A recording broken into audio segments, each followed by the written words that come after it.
Hello friends, welcome to my channel excellent coaching. आज हम बात करेंगे टेली कम्यूटिंग के बारे में। टेली कॉन्फ्रेंसिंग के बारे में हम बात कर चुके हैं कि उसमें हम किसी के साथ भी बातचीत कर सकते हैं, चाहे वो कितना भी दूर बैठा हो। टेली कम्यूटिंग भी एक ऐसा कॉन्सेप्ट है जिसने टोटली एक वर्क लाइफ को चेंज कर दिया है, ऑर्गेनाइजेशनल लेवल पे या इंडिविजुअल लेवल पे। टेली कम्यूटिंग का मतलब है कि आप ऑफिस से बाहर बैठ के भी उस ऑफिस का काम कर रहे हो। आपको ऑफिस जाके काम करने की ज़रूरत नहीं है। It refers to working from locations outside the office. Office के बाहर से भी आप बैठ के ऑफिस का काम कर सकते हो यूजिंग इंफॉर्मेशन टेक्नोलॉजी। अब जैसे वर्क फ्रॉम होम का कॉन्सेप्ट है, जो उसमें आपको एक क्या चाहिए, आपके पास एक लैपटॉप होना ज़रूरी है, इंटरनेट कनेक्शन होना ज़रूरी है। आपका जो भी अकाउंट है, आप कंपनी का काम उस अकाउंट पे करते हो, चाहे आप घर में बैठे हो चाहे कहीं भी हो। तो it is in the sense not mandatory for telecommuting employee to come to the office building physically. She can now work from home or any place she is comfortable. तो आपको exactly उस जगह पे फिजिकली प्रेजेंट होने की ज़रूरत नहीं है ऑफिस में। आप घर में बैठ के भी काम कर सकते हो। इसकी कुछ एडवांटेजेस हैं जो डिस्कस करी हुई हैं, जैसे individual works from home and has so increase flexibility. क्योंकि आप घर से काम करते हो तो फ्लेक्सिबिलिटी बहुत ज़्यादा है आपके पास काम करने के लिए।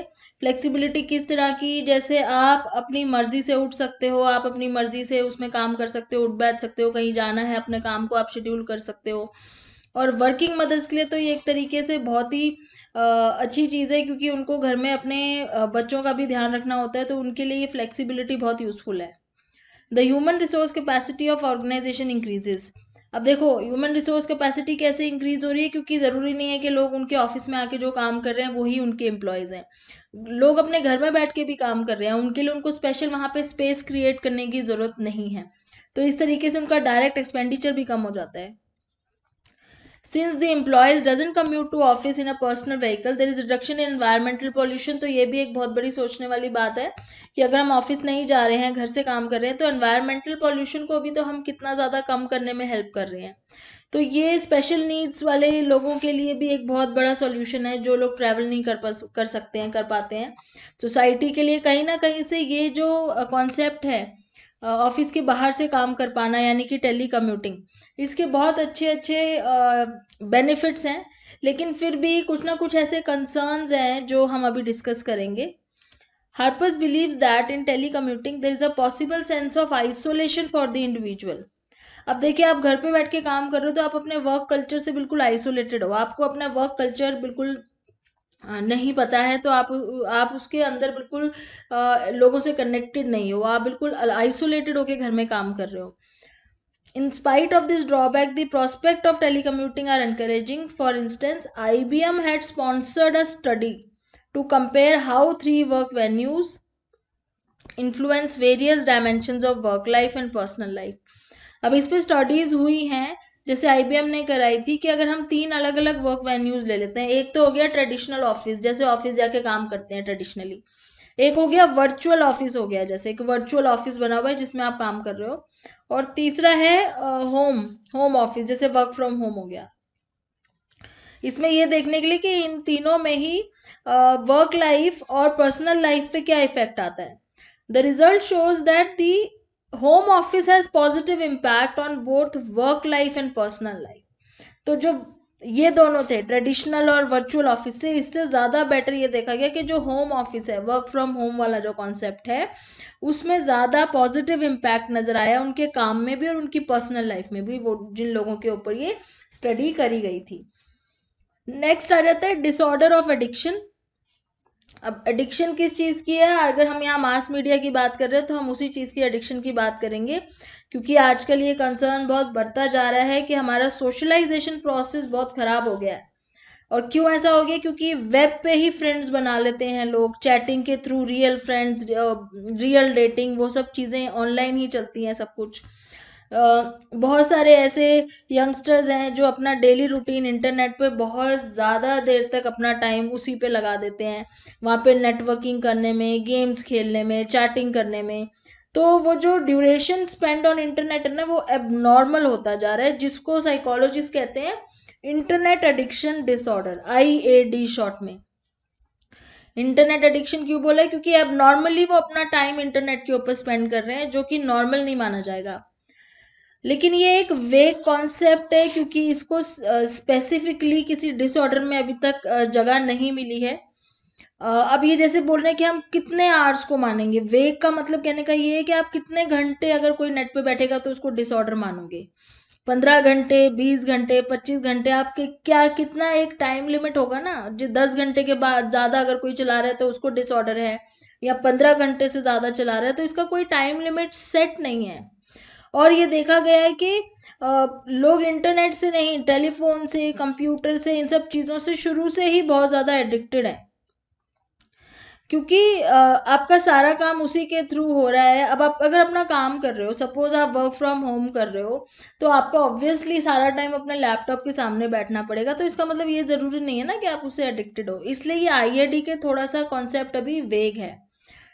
सो problem is people seem to be addicted to telephones, computer before the advent of internet. मतलब इंटरनेट आने से पहले भी लोग इन सब चीज़ों पे बहुत ज़्यादा एडिक्टेड थे। ऐसा क्यों था? क्योंकि उसके अंदर इतने सारे फीचर्स होते हैं, आप कुछ ना कुछ देखते ही रहते हो उसमें।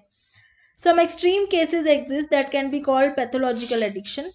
अब देखो यहाँ पे कह रहे हैं कि हम प्रॉपर पैथोलॉजिकल एडिक्शन बोल सकते हैं, जिसके साथ ऐसा हुआ हो कि वो इतना ज़्यादा एडिक्टेड है कि उसकी जॉब चली गई, या वो फेल हो गया अपने कॉलेज में, या उसके घर में रिलेशनशिप्स टूट गए हैं, अपने स्पाउसेस से डिवोर्स हो गया है। अगर इस तरह की चीज़ें हो रही हैं क्योंकि वो पूरा टाइम इंटरनेट पे है, तो हम उसको पैथोलॉजिकली एडिक्टेड कहेंगे। लेकिन अगर ये एक्सट्रीम केसेस में आप नहीं आ रहे हो तो हम उसको एडिक्शन नहीं कह सकते हैं। So, Professor Kimberly, a young leading researcher in the field of cyber psychology, has started the Center for Online Addiction. तो इन्होंने एक सेंटर खोला है, सेंटर फॉर ऑनलाइन एडिक्शन करके, इसकी स्टडी करने के लिए। After watching internet users for a long time, she has developed a criteria for assessing one's dependence on the internet.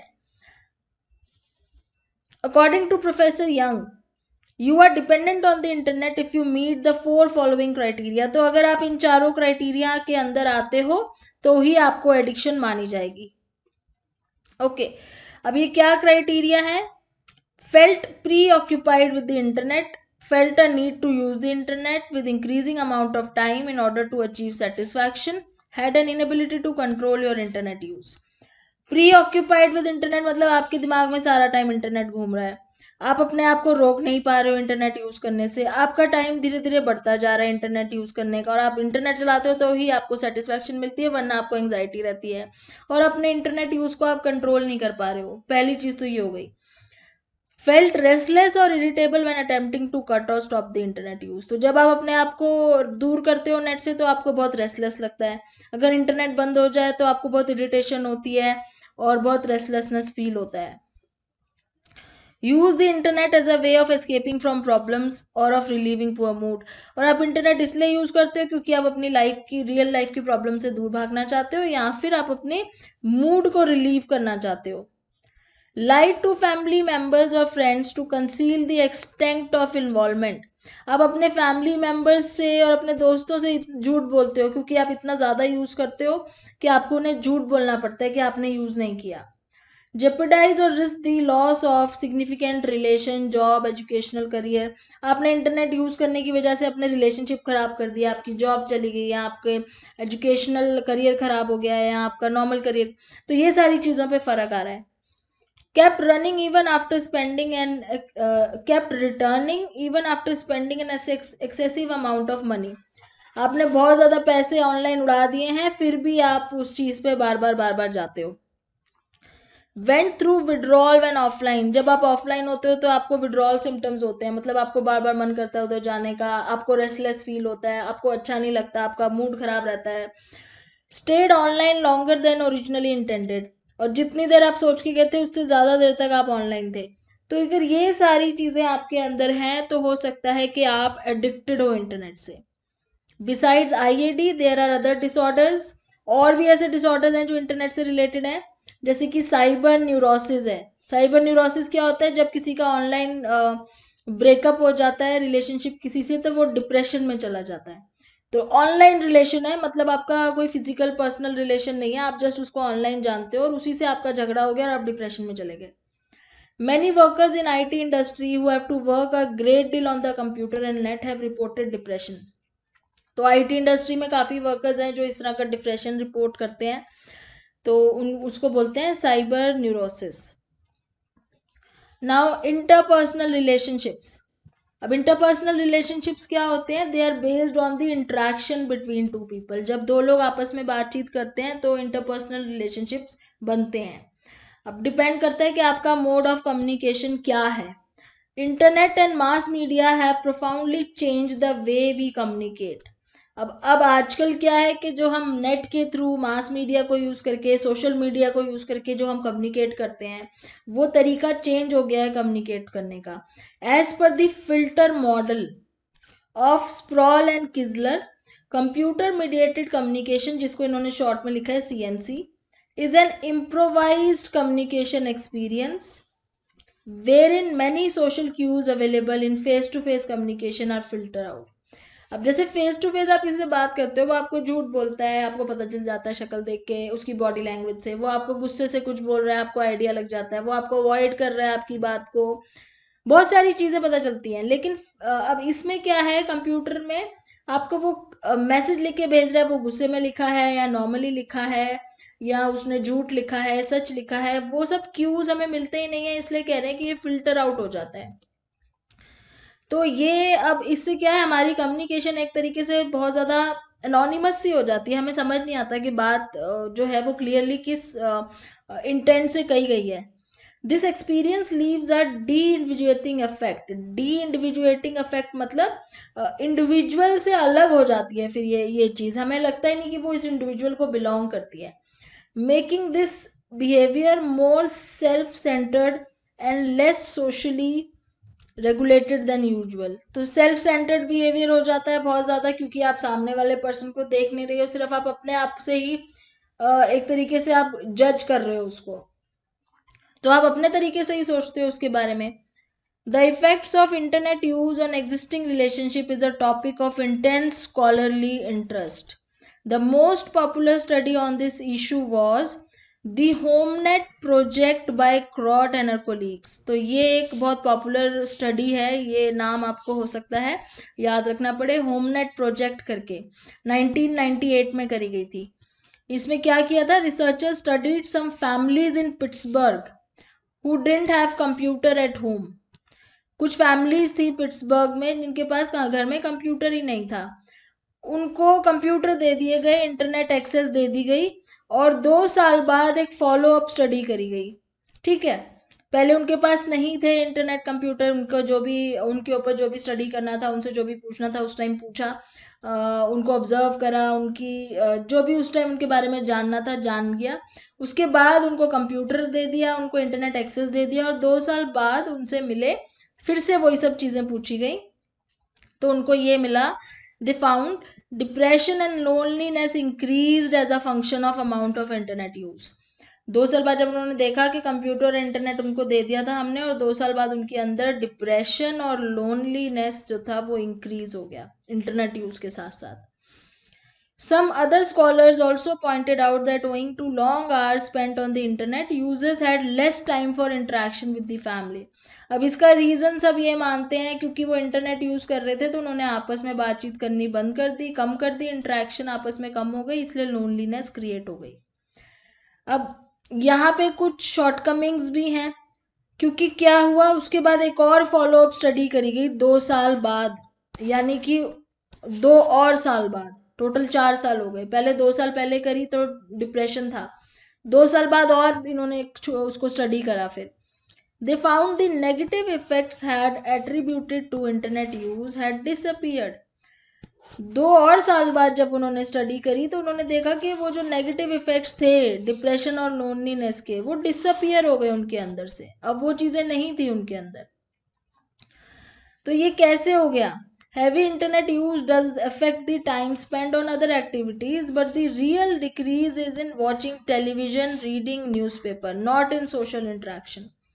तो फाइनली इन्होंने बोला इंटरनेट यूज़ करने से उनका टीवी देखने का टाइम कम हो गया, न्यूज़पेपर पढ़ने का टाइम कम हो गया, लेकिन ऐसा नहीं था कि उनका सोशल इंटरेक्शन का टाइम कम हो गया। सोशल इंटरेक्शन अभी भी उतनी ही थी, सिर्फ टाइम कहाँ पे एडजस्ट हुआ कि वो टीवी कम देखने लगे, न्यूज़पेपर नहीं पढ़ते थे। तो इसलिए उनके अंदर वो चीज़ें, चेंजेस जो देखे गए थे वो वापस से नॉर्मल दिखे 2 साल बाद। फिर आता है कि रिलेशनशिप जो इंटरनेट पे बनते हैं वो थोड़ा सा मेजर इशू है, क्योंकि इंटरनेट पे हम जानते नहीं हैं उस पर्सन को जिससे रिलेशनशिप हम बना रहे हैं। Indeed, one study found that many internet users form close relationship over the net. बहुत सारी ऐसी स्टडीज मिली हैं जिसमें ये देखा गया है कि इंटरनेट पे बहुत क्लोज रिलेशनशिप्स बन जाते हैं। More than 50% participants had moved from internet based relationship to real life. तो 50% लोगों ने तो एक्चुअली में इंटरनेट से रियल लाइफ रिलेशंस बना लिए थे। 22% पार्टिसिपेंट ऐसे थे जिन्होंने इंटरनेट के थ्रू मैरिज करी थी या एंगेजमेंट करी थी या लिव इन रिलेशनशिप्स उनके बन गए थे इंटरनेट के थ्रू। अब ये डिसाइड करना मुश्किल है कि जो ट्रेडिशनल टाइप के रिलेशनशिप्स हैं वो ज़्यादा चलते हैं या जो नेट से बनते हैं वो ज़्यादा स्टेबल हैं। मेन इशू ये है यहाँ पे। तो इंटरनेट इतना पॉपुलर क्यों बना है रिलेशनशिप बनाने के लिए? इसका क्या इतना बेनिफिट है जो लोगों को अच्छा लगता है इंटरनेट पे रिलेशनशिप्स बनाना? तो बार्गर मैकेना यहाँ पे कहते हैं कि बहुत सारे इन्होंने पॉइंट्स बताए हैं। पहला ही कह रहे हैं कि people are better able to express their true self. Internet पे लोग अपना ट्रू सेल्फ इजीली एक्सप्रेस कर पाते हैं क्योंकि वो घबराते नहीं है। वो इंटरनेट पे किसी के सामने बैठे नहीं है तो उन्हें डर नहीं लगता अपना ट्रू सेल्फ भी एक्सप्रेस करने का। जो पब्लिक में उनको थोड़ा सा हेजिटेशन होती है, so they can express their true selves to their partner over the internet than in face to face. तो face to face से ज़्यादा बेटर उन्हें लगता है कि हम इंटरनेट पे बात कर लेते हैं। When internet partners like each other, they tend to project qualities of their ideal friends onto each other. और जब हम इंटरनेट पे रिलेशनशिप्स बनाते हैं तो हमें एक आइडियल फ्रेंड की क्वालिटीज नज़र आती हैं अपने पार्टनर में। प्रोजेक्ट करने की कोशिश तो करते ही है ना, जो हमें लगता है आइडियल होना चाहिए हम उसको वो मान लेते हैं। Kang 2000 rightly observe that cyber space makes talking with stranger easier. तो साइबर स्पेस में या आपके सोशल मीडिया में आप स्ट्रेंजर से इजीली बात कर लेते हो, लेकिन अगर आप रियल लाइफ में आप अगर ऐसे स्ट्रेंजर से जाओगे बात करने तो ऑब्वियसली आप नहीं कर पाओगे, जो कि नेट पे आप बड़े आराम से कर भी लेते हो। So, in most urban settings, few environments encourage us to walk up to the stranger and start chatting. In many cities, doing so would amount to physical threat. तो अगर रियल में ये कह रहे हैं कि आप मान लो आप कोई स्ट्रेंजर खड़ा आप जाके उससे बात करने लग जाओ सडनली, तो वो बहुत अजीब सा लगेगा। बट चैट रूम्स वगैरह में ये सब चीज़ें बहुत आसानी से हो जाती हैं। Next is digital divide. Digital divide is the line separating those who have access to internet from those who don't. Digital divide क्या होता है? मतलब एक ये लाइन है, यहाँ जो लोग हैं इनके पास इंटरनेट है, यहाँ जो लोग हैं इनके पास इंटरनेट नहीं है, तो ये एक डिजिटल डिवाइड क्रिएट हो गया है बीच में। In the social world, we have many lines separating haves and haves not. सो जैसे हैव या हैव नॉट मतलब जिसके पास है जिसके पास नहीं है इंटरनेट या सोशल मीडिया का access. So there are illiterate, rich poor, urban, rural urban and developed and backward differentiation in the society. All these differences are associated with social exclusion. The digital divide is also associated with exclusion. तो जैसे हम real life में कैसे exclude करते हैं लोगों को, किस बेस पे डिवाइड कर देते हैं कि कोई लिटरेट है, कोई इलिटरेट है, कोई रिच है, कोई पुअर है, कोई डेवलप्ड बैकग्राउंड से है, कोई बैकवर्ड सोसाइटी से। ऐसे ही इंटरनेट के टर्म्स में हम क्या बोलेंगे, जिसके पास है या जिसके पास एक्सेस नहीं है, हैव या हैव नॉट के बेस पे। अब यहाँ इन्होंने बहुत अच्छा एग्जाम्पल दिया है, हरी का समझाया हुआ है कि सपोज हरी एक ऐसा स्टूडेंट है जो साइकोलॉजी में एक्सपर्ट है, he is an expert in psychology और वो शाम से बहुत बेटर है। शाम दूसरा स्टूडेंट है जो इतना अच्छा नहीं है साइकोलॉजी में, लेकिन शाम के पास कंप्यूटर है और उसे चलाना भी आता है और उसके पास इंटरनेट एक्सेस भी है। तो वो हरी से ज़्यादा बेटर माना जाएगा। क्यों?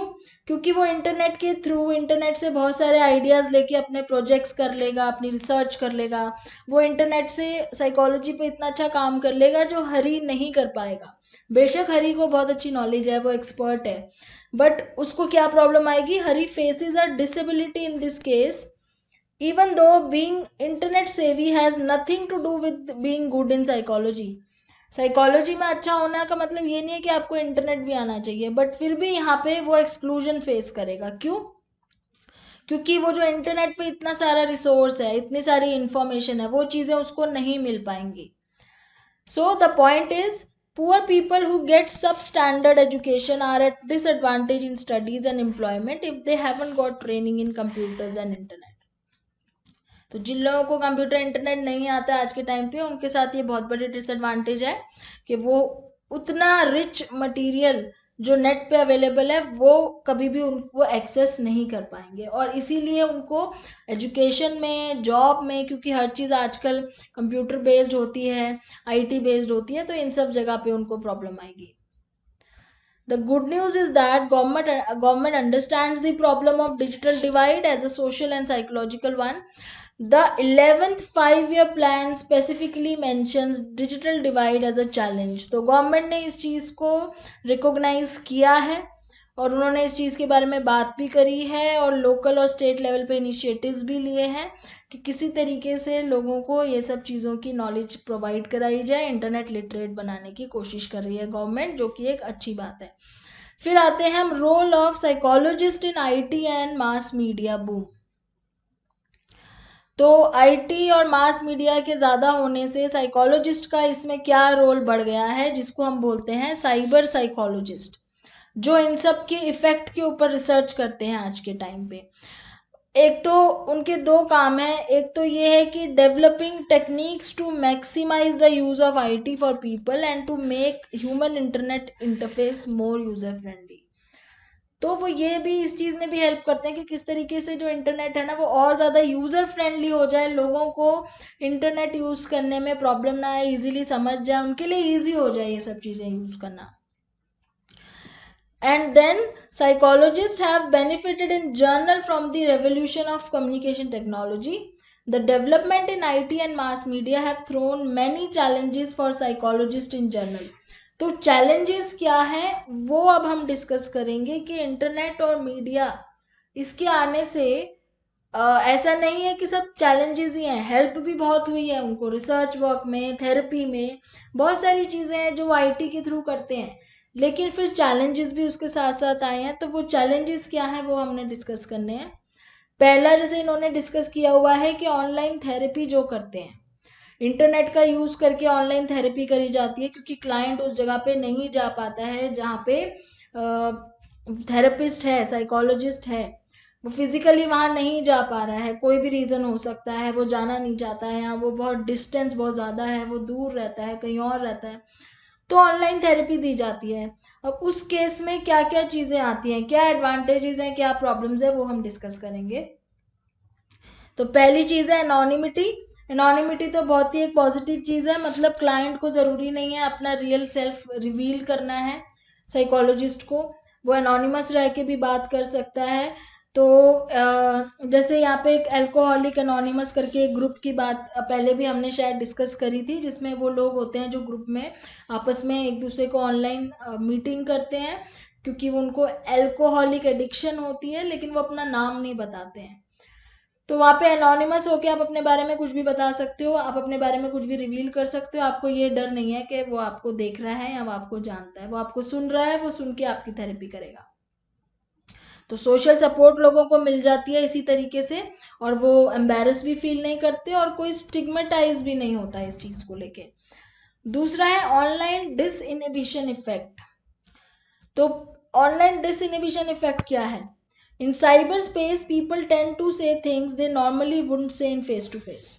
साइबर स्पेस में क्या है, जो चीज़ आप फेस टू फेस नहीं बोल पाते वो आप वहाँ बोल लेते हो इंटरनेट पे बहुत आराम से, बिकॉज ऑफ एनोनिमिटी, क्योंकि आपको कोई जानता नहीं है वहाँ पे, आपको कोई देख नहीं सकता, तो लोग बोल्ड हो जाते हैं, अपने आप को रोकते नहीं हैं, वो अपनी पर्सनल इमोशंस, अपने डर, अपनी विशेस जो चीज़ उनको लगता है कि ठीक नहीं है सामने बोलना है, वो इंटरनेट पे इजीली बता देते हैं। इससे क्या होता है, थेरेपिस्ट का काम थोड़ा और इजी हो जाता है। वो उसके अनकॉन्शियस और कॉन्शियस फीलिंग्स को बहुत जल्दी पकड़ लेते हैं और उसी तरीके से थेरेपी प्रोवाइड कराते हैं। तीसरी चीज़ है फ्लेक्सिबिलिटी। फ्लेक्सिबिलिटी कैसे है, जैसे इसमें दो चीज़ें हैं। एक तो है कि अगर आपने सिंक्रोनस कम्युनिकेशन बेस्ड थेरेपी करनी है, सिंक्रोनस मतलब कि जब दोनों ऑनलाइन हो, वो भी ऑनलाइन हो आप भी ऑनलाइन हो, दोनों का सिंक हो रहा हो टाइम, तो आप अपॉइंटमेंट लेके कर सकते हो। ठीक है, रियल टाइम में आप चैटिंग कर सकते हो। अदरवाइज आप क्या कर सकते हो कि अपॉइंटमेंट शेड्यूल कर लो, या फिर थेरेपिस्ट अगर फिक्स नहीं कर पा रहा है डेट और टाइम, सो आप ए सिंक्रोनस कम्युनिकेशन कर सकते हो। ए सिंक्रोनस मतलब आपने ईमेल भेज दी, वो आपको रिप्लाई करेगा आगे क्या करना है, फिर आपने अपना एक्सपीरियंस भेजा, फिर वो आपको बताएगा। तो सिंक्रोनस भी हो सकता है, एसिंक्रोनस मतलब फ्लेक्सिबिलिटी है। तो अभी तक तो हमने एडवांटेजेस डिस्कस करी हैं, लेकिन अब ये कह रहे हैं कि ऑनलाइन थेरेपी में बहुत ज़्यादा कॉशियस भी रहना पड़ता है। कॉशियस रहना पड़ता है थेरेपिस्ट को, क्योंकि अब इसमें क्या रीज़न है, एडवांटेजेस तो बहुत हैं लेकिन प्रॉब्लम्स भी आती हैं। Most of the therapeutic methods were developed keeping in mind face to face environment. अब आपको पता है कि थेरेपीज जितनी भी बनी है वो फेस टू फेस एनवायरनमेंट को ध्यान में रखते हुए बनी हुई है। कोई भी ऐसी थेरेपी पुरानी जो हम यूज़ करते हैं, जो भी हम पढ़ते हैं, वो इस ऐसे नहीं बनाई गई है कि आप उसको इंटरनेट पे यूज़ करो। तो कई बार बहुत ज़्यादा डेंजरस हो जाता है। आप अपने क्लाइंट को कुछ बोलते हो, वो सडनली, अगर वो बहुत सेंसिटिव है क्लाइंट, वो सडनली बहुत ज़्यादा एंशियस हो गया और वो घबराने लग गया, वो शेक करने लग गया, तो आप इंटरनेट पे उसको कैसे कंसोल करोगे, कैसे? आप भी घबरा जाओगे कि मैं उसको कैसे ठीक करूं। तो आपके सामने नहीं है, क्योंकि वो सामने कोई होता है तो आप उसको फिर भी उसको शांत कर सकते हो, आप आराम से बात कर सकते हो, उसको कंट्रोल कर सकते हो, उसको कोई प्रॉब्लम हो रही है उसको मेडिसिन दे सकते हो। इंटरनेट पे आपकी कोई बात सुन के, मान लो उसके माइंड में कोई पुरानी बात आ गई और वो सडनली घबरा गया, डर गया, एंग्शियस होने लग गया, नॉजिएटिंग फील करने लग गया, तो आप उसको कैसे कंट्रोल करोगे? एक चीज़ तो ये आ जाती है। और जो खासकर जो वो होते हैं ना, सुसाइड वनरेबल क्लाइंट होते हैं, जो मतलब सुसाइड वाले केसेस होते हैं, जिनको जो चाहते हैं कि मैं सुसाइड कर लूँ, मैं अपनी लाइफ एंड कर लूँ, इस तरह के जो केसेस होते हैं, उसमें तो बहुत ज़्यादा ध्यान रखना पड़ता है ऑनलाइन थेरेपी में कि कोई ऐसी बात ना कुछ हो जाए जिससे वो उसी टाइम, अगर उसने उसी टाइम कोई एक्शन ले लिया तो आप उसे रोक भी नहीं सकते। तो थेरेपिस्ट को बहुत ज़्यादा ऑनलाइन थेरेपी में ध्यान रखना पड़ता है। नॉन वर्बल क्यूज का तो वो यूज कर ही नहीं पाता बिल्कुल भी। नॉन वर्बल क्यूज क्या है, थेरेपिस्ट जैसे सामने वाले की बॉडी लैंग्वेज, उसके एक्सप्रेशंस देख के कुछ चीजें नोट करता है। जैसे हम एमएससी करते हैं, एमएससी क्या होता है, मेंटल स्टेटस एग्जामिनेशन। ये बहुत ज़रूरी कॉन्सेप्ट है, आपको काउंसलिंग में भी बताएंगे या बताया होगा कुछ लोगों को। एमएससी मेंटल स्टेटस एग्जामिनेशन में हम उसको देख के उसकी अपीयरेंस के बारे में उसको नोट करते हैं कि इनकी अपीयरेंस कहती है, क्या उन्होंने साफ सुथरे कपड़े पहने हुए हैं, वेल ड्रेस्ड है कि नहीं है, दिखने में मूड कैसा है उस टाइम बात करते टाइम, और थॉट्स कैसे हैं, अफेक्ट कैसा है, बहुत सारी चीज़ें हम नोट करते हैं। जब भी काउंसलिंग करते हैं तो उसमें बहुत सारी चीज़ें नोट करनी होती हैं देख कर। वो चीज़ यहाँ तो बिल्कुल हो ही नहीं पाती है, तो वो भी एक प्रॉब्लम आ जाती है। A third concern is that many counselors without requisite skill manage to fool clients. और तीसरा बहुत बड़ा कंसर्न ये है कि ऑनलाइन आपको कौन काउंसलिंग कर रहा है, आप उसकी कैसे एजुकेशनल क्वालिफिकेशन आपको वो दिखाए ना दिखाए, इंटरनेट पे असली दिखा रहा है नकली दिखा रहा है, कुछ पता नहीं कर पाते आप। तो बहुत सारे ऐसे साइकोलॉजिस्ट हैं जो बिना नेसेसरी क्वालिफिकेशंस के अपने क्लाइंट्स को फूल भी बना सकते हैं। तो ये सारी प्रॉब्लम्स आती हैं ऑनलाइन थेरेपी में। आगे हम पढ़ेंगे इसमें साइकोलॉजिकल टेस्टिंग के बारे में नेक्स्ट वीडियो में। Thanks for watching.